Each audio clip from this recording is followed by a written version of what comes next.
Bismillahirrahmanirrahim. Alhamdulillahirabbil alamin. Wassalatu wassalamu daiman abada ala sayyidina maulana Muhammadin wa ala alihi wa sahbihi ajma'in. Amma ba'd. Alhamdulillah, mari kita senantiasa menjadikan puja-puji kepada Allah Subhanahu wa taala atas segala nikmat yang diberikannya kepada kita semuanya, dan mari panjatkan salawat dari iring salam ke Nabi kita Sayyidina Muhammad sallallahu alaihi wasallam serta keluarganya, para sahabatnya, dan para pengikutnya yang setia hingga akhir zaman. Allahumma sholli wa sallim wa barik alaih. Nah, kemarin karena ada konten terputus, maka kita ulang ya. Permintaan katanya, permintaan supaya jamaahnya nggak penasaran.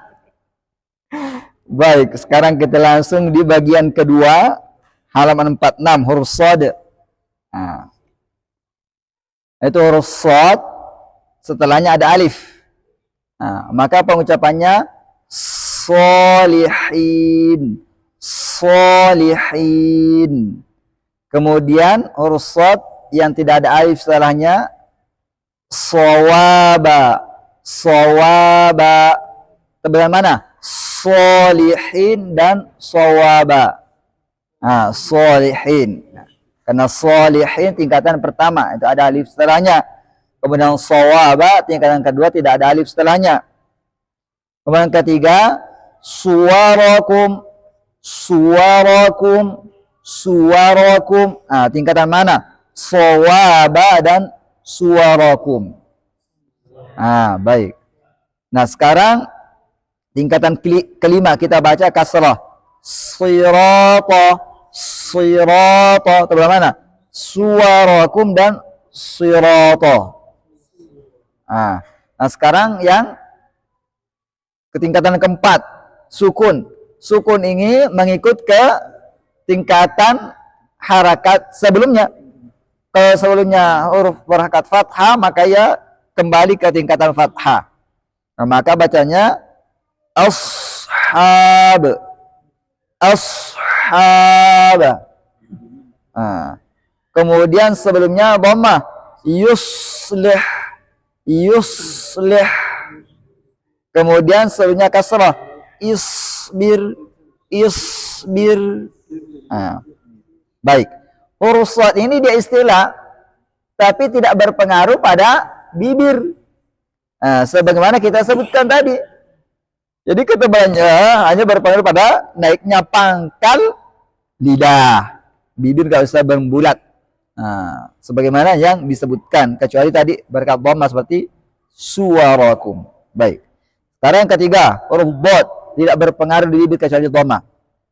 Nah, dhad yang setelahnya ada alif, berarti dhahikah, dhahikah, dhahikah. Selanjutnya tidak ada alif. Daraba. Sebelah mana? Dhahika atau daraba. Ah, baik. Karena tingkatan ketiga ada dhammah.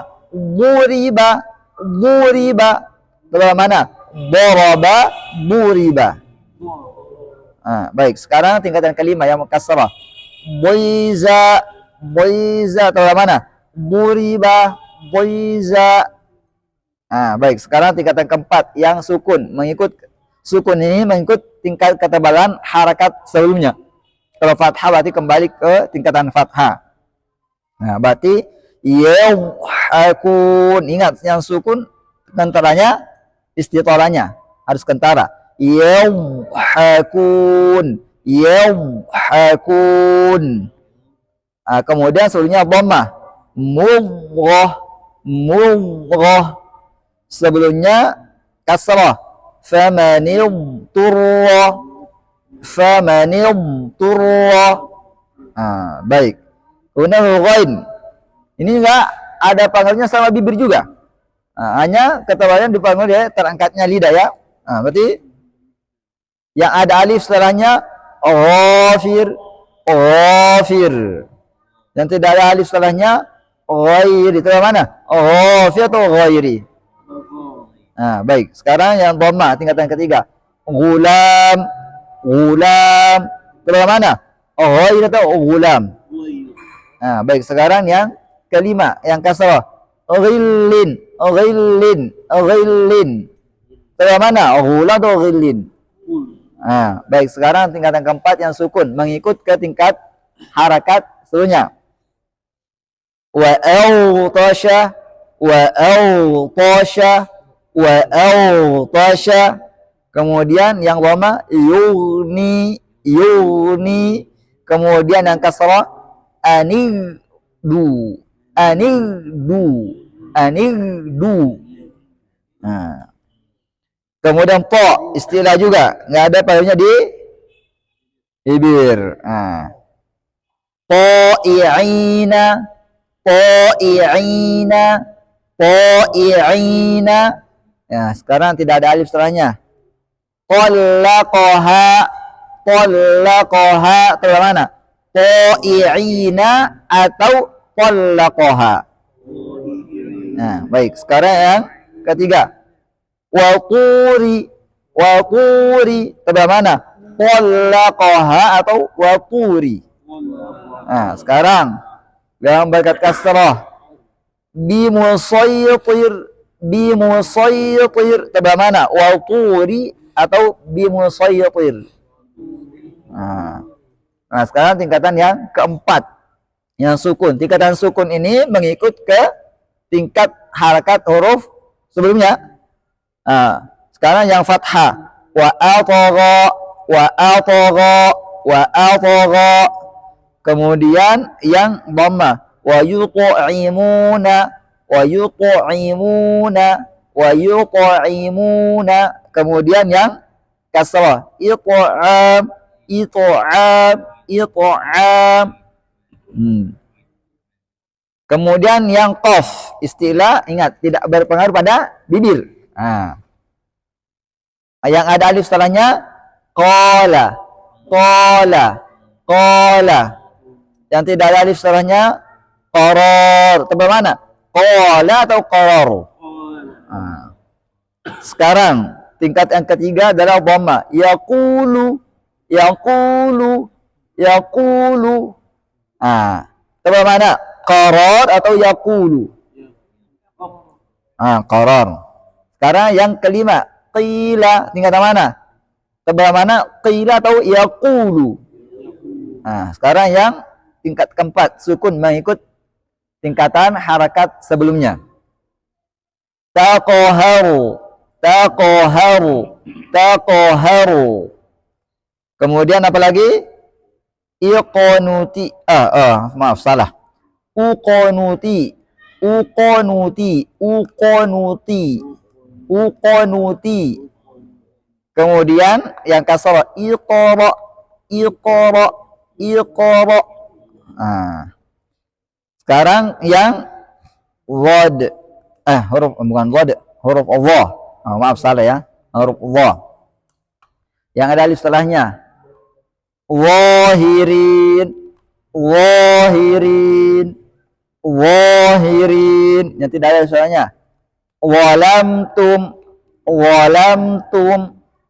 Tebelah mana? Zahirin atau walamtum. Baik, sekarang tingkat ketiga yang dhamma. Biawul min. Tebelah mana? Walamtum atau biawul min? Walamtum. Sekarang tingkat kelima yang kasrah. Willin, willin, willin. Biawul min atau willin yang tebal? Baik, sekarang yang sukun mengikut tingkat ketebalan harakat sebelumnya ya.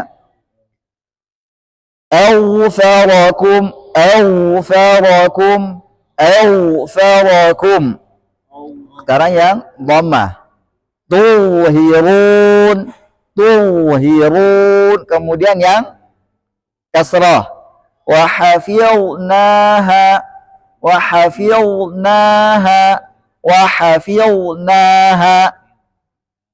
Di sini ada peringatan huruf kha dan ghain yang berkat kasrah seperti ghillin dan yattakhidhu memiliki tingkat ketebalan yang rendah. Begitu juga apabila keduanya sukun dan didahului oleh huruf yang berharokat kasrah seperti ikhwana, fikhtilafi dan anidu. Nah, kecuali setelah huruf kha ada ra, maka ia kembali lagi ke tingkat yang sempurna seperti ikhraj, nggak boleh ikhraj karena setelahnya ada huruf ra. Contoh lain, waqalati khuruj,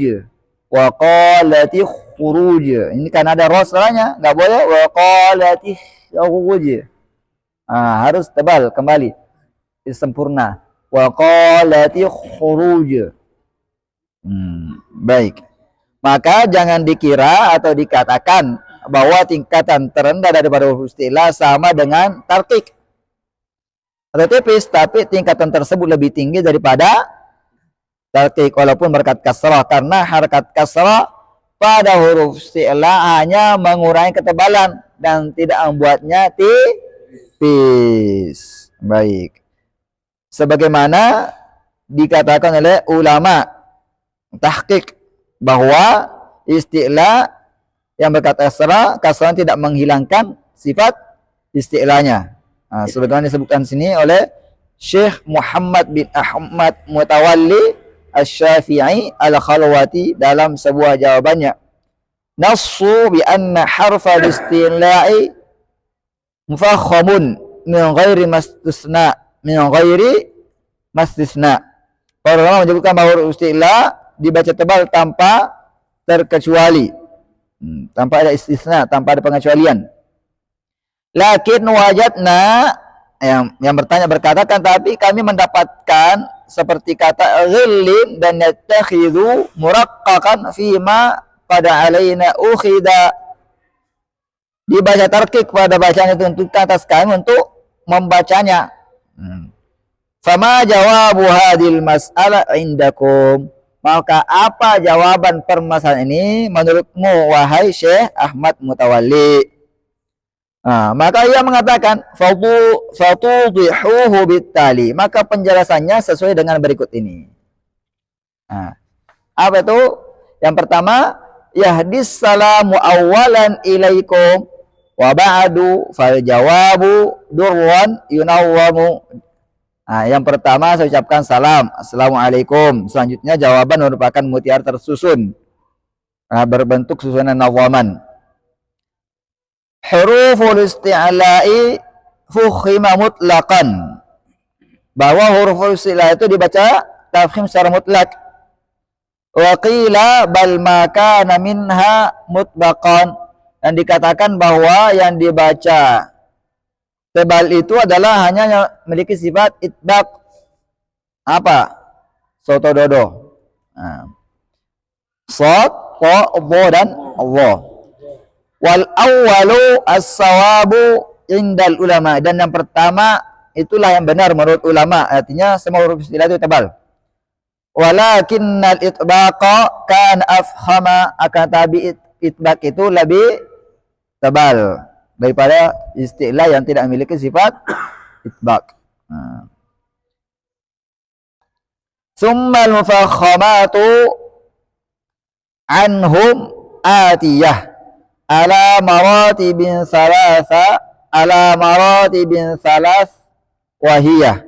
Kemudian penjelasan dari ulama tingkatan ketebalan istilah yang disebutkan sebagai berikut ini ada 3 tingkatan, yaitu maftuhuha, mawmumuha, maksuruha. Yang pertama fathah, yang kedua tingkatannya apa? Dhamma, yang ketiga kasrah. Wa tabi'u ma qablahu sakinuha, dan isti'la yang berkat sukun mengikuti tingkatan huruf harakat sebelumnya. Artinya kalau sebelumnya fathah maka ikut tingkat ketebalan fathah. Kalau sebelumnya dhamma ia ikut tingkat ketebalan dhamma. Kalau sebelumnya kasrah ikut ketebalan kasrah. Baik. Fama ata min qibalihi min harakah, fafriqhu musyakkalan bitilkal harakah Maka apa saja datang sebelum huruf isti'la sukun, anggaplah ia berharokat dengan harakat itu. Artinya ketebalan sesuai dengan tingkat harakat huruf tersebut. Wa kha'u ikhrajin bitafkhimin atat, dan kha-nya kata ikhraj. Kha yang setelahnya adalah huruf ra. Bitafkhimin atat, dibaca tafkhim. Min ajli ra'in ba'daha idfukhimat, karena ada huruf ra setelahnya yang dibaca tafkhim. Nah, maka dijelaskan tadi kalau sukun mengikut tingkat ketebalan sebelumnya, maka kalau sebelumnya huruf barakat kasrah maka mengikut tingkat kelima, sangat rendah ketebalannya. Tapi karena setelahnya huruf ra, maka kembali ketebalannya sempurna. Sebab ada huruf ra, maka kata ikhraj enggak boleh baca ra, tapi harus ikhra. Baik, ikhraj. Wa qila, dan pendapat berikutnya, ini wakil ini bukan pendapat yang lemah, ini pendapat yang kuat. Ya. Bal maftuhuha ma'al alif, dan mengatakan bahwa tingkatan istilah yang pertama dan sempurna adalah fathah yang diikuti alif. Wa ba'dahu al-maftuhu min duni alif. Dan tingkat berikutnya, tingkat kedua adalah fathah tanpa alif. Kemudian madmumuha, kemudian yang berkau dhammah. Sakinuha keempat sukun. Maksuruha tingkat kelima kasrah. Fahadihi khamsun ataka dzikra, maka ini 5 yang datang kepadamu penyebutannya atau tingkatannya. Nah, fahiya wa intakun bi adna manzila fakhimatun qat'an minal mustafilah.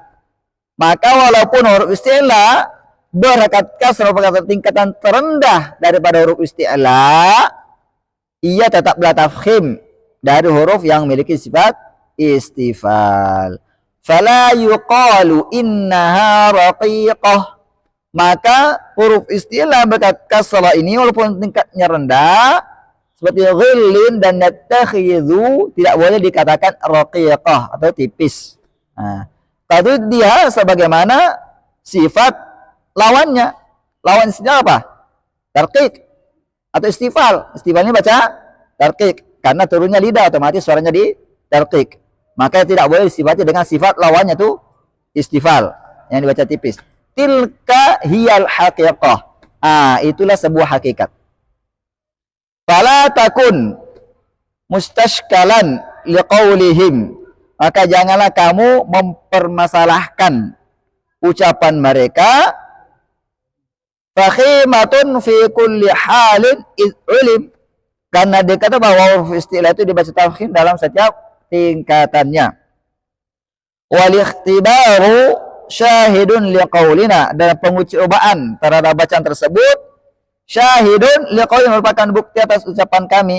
Fakun basiran bil ulumi mutqina, maka jadilah engkau orang yang paham dan menguasai terhadap ilmu. Maka di sini sebutkan wal ikhtibaru syahidun liqaulina. Ikhtibar tidak punya cobaan, ujian. Maka dikatakan di sini tadi apa? Yattahi itu masih memiliki ketebalan. Ghillin masih memiliki ketebalan. Tapi ketebalannya di tingkat terendah. Bukan tipis. Karena itu disebutkan wal ikhtibaru syahidun liqaulina, pengucapaan merupakan bukti ucapan kami. Tammal jawabu syafian wa yukhtamu bismis salami daiman alaikum. Telah sempurna jawaban terhadap masalah ini dan ditutup dengan ucapan assalamualaikum. Semoga keselamatan tercurahkan padamu selalu wahai yang bertanya. Catatan di sini, Imam Ibnul Jazari menjadikan huruf istilah sukun sebagai tingkatan tersendiri yang tergabung pada 5 tingkatan adalah penjebaran yang sangat bagus dan terbaik dalam penerapannya. Adapun yang disebut oleh Ibnu Tohan Al-Andalusi yang wafatnya 561 Hijriah, menjadikan huruf isti'la 3 tingkatannya pada kitabnya Al-Imba'u fi Tajwidil Quran, merupakan penyebutan secara umum bahwa huruf isti'la itu berhakat fathah lebih tebal daripada dhamma, dan dhamma lebih tebal daripada kasrah. Kemudian apalagi Syekh Muhammad bin Ahmad Mutawalli menjelaskan pada nazaman di atas bahwa huruf isti'la yang sukun mengikuti tingkat ketebalan isti'la yang terletak sebelumnya. Apabila sebelumnya menghakat fathah, maka tingkatnya sama dengan menghakat fathah. Apabila sebelumnya menghakat dhamma, maka tingkatnya sama dengan menghakat dhamma. Apabila sebelumnya menghakat kasrah, maka tingkatnya sama dengan menghakat kasrah. Baik. Kemudian berikutnya wasadu badun ta'u wa'un mutlaqah wa farwa min lubbil huruful mutlaqah. Huruf sad, huruf dad, huruf ta, huruf Allah adalah huruf dari sifat itbaq. Dan wa farwa min lubbi, huruf yang terkumpul pada farwa min lubbi, fa ra mim nun lam ba adalah huruf itlaq. Maka itbaq di sini adalah lawan daripada infitah. Itbaq secara bahasa artinya lengket, nempel. Sedangkan secara istilah adalah pengucapan huruf dalam keadaan merapatkan lidah ke langit-langit atas.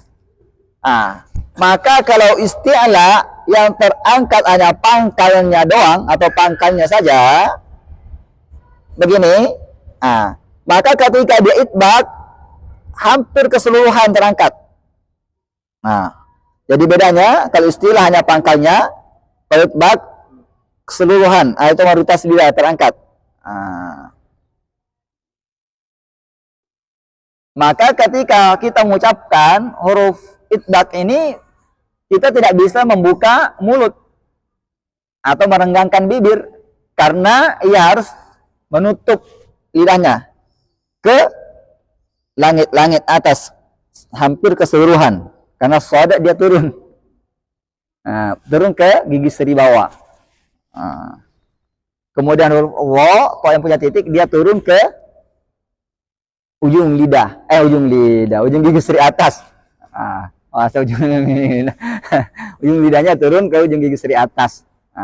Maka penyebutannya begini, so, bo, po, wo. Enggak bisa dibuka secara terbuka. Coba sebutin huruf shad dengan terbuka. Enggak bisa. Ini enggak bisa, coba. Saya kasih HP saya ini kalau antum bisa. Coba. Itu merapat dulu.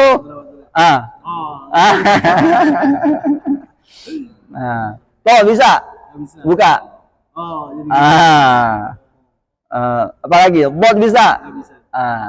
Ya, toh yang punya titik bisa? Nggak bisa. Baik, namanya itbaq. Karena infitah artinya terbuka, artinya bisa diucapkan walaupun terbuka.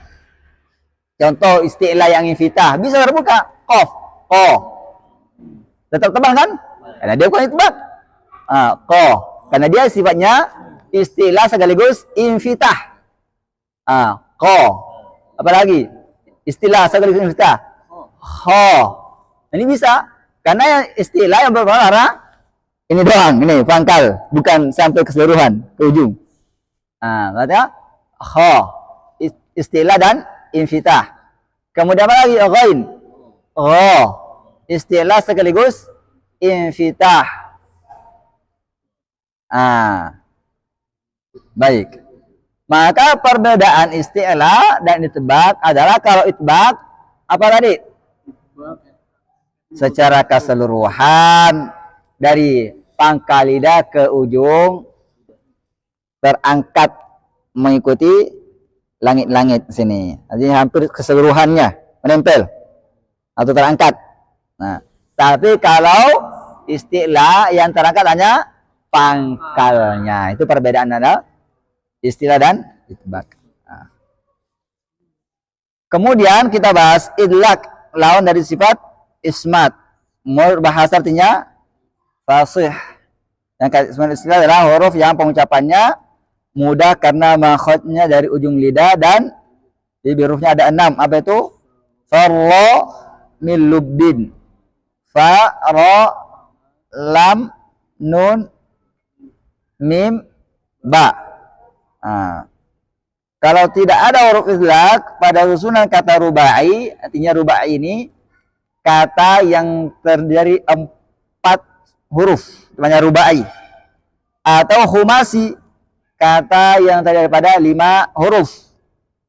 Dalam kata bahasa Arab, maka otomatis diketahui bahwa kata tersebut bukan daripada bahasa Arab asli, tapi kata yang diarabkan. Nah, itu gunanya mengetahui sifat idlaq dan apa? Ismat ya. Nah, maka di sini contohnya apa? Asjad. Asjad. Ada nggak idlaqnya di situ? Faramilubin. Nggak ada kan? Padahal dia terdiri daripada 4 huruf. Ain, sin, jim, dan dal. Karena nggak ada hurufnya idlaq, maka itu otomatis bukan dari bahasa Arab asli. Ya, bahasa yang dimasukkan. Apa artinya asjad? Nama daripada emas. Nama daripada emas. Kemudian satu kun, satu ko. Merupakan nama dari dirham yang jelek.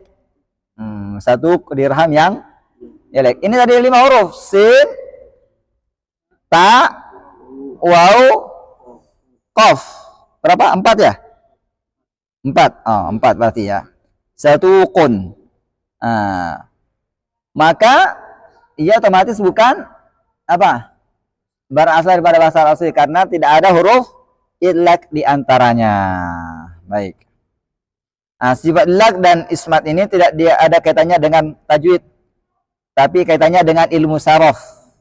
Susunan huruf-huruf dalam kata bahasa Arab. Maka dengan ini Imam Syatibi tidak memasukkannya ke dalam sifat huruf dalam bait-bait Syatibiyahnya. Begitupun juga Ibnul Jazari, pengarang Matan Jazari ini dalam bukunya disebut dengan An-Nashr fil Qiraatil Ashr, tidak memasukkannya sebagai sifat. Baik, sampai sini dulu.